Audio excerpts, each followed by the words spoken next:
çatlamış, çok büyük çatlak var falan filan arkadaşlar. Biz köyümüzde asfalt istiyoruz, içi istiyoruz, deniz istiyoruz.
Aramız yarısı parke taşı, yarısı da yapılmamış. Yazın tozdan, kışın da çamurdan geçilmiyor gördüğünüz gibi.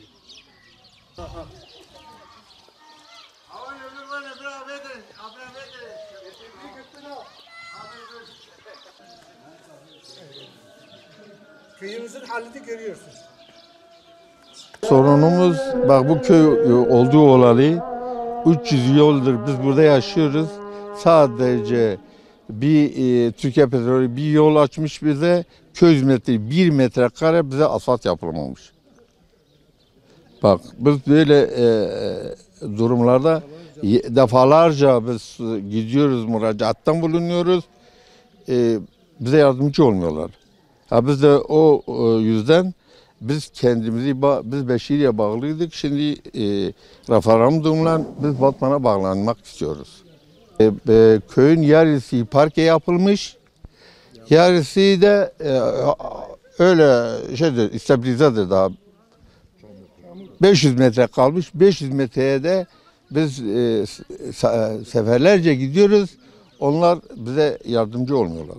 Yollarımızın parke yapılması çamurdan geçilmiyor. Artık siz nasıl yardımcı olursanız, devlet nasıl bize yardımcı olursa biz öyle istiyoruz.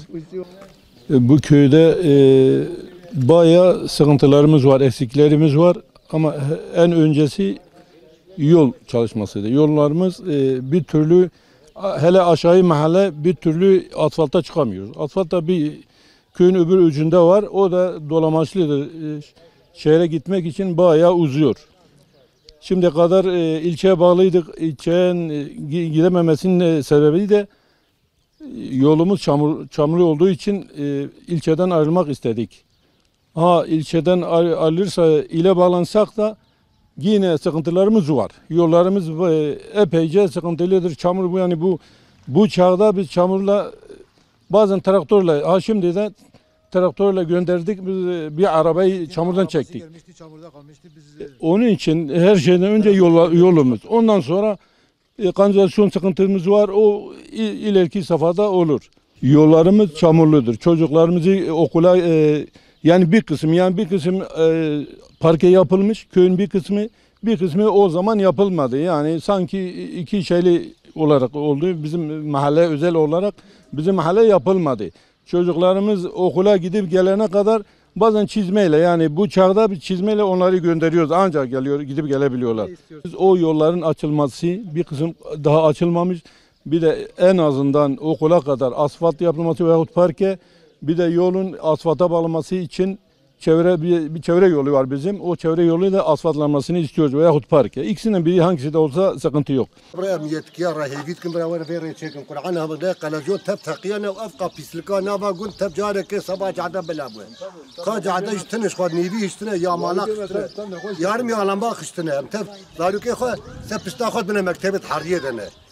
Garüküme komple ama taşmıştın. Halak çekinim halan hiçtin.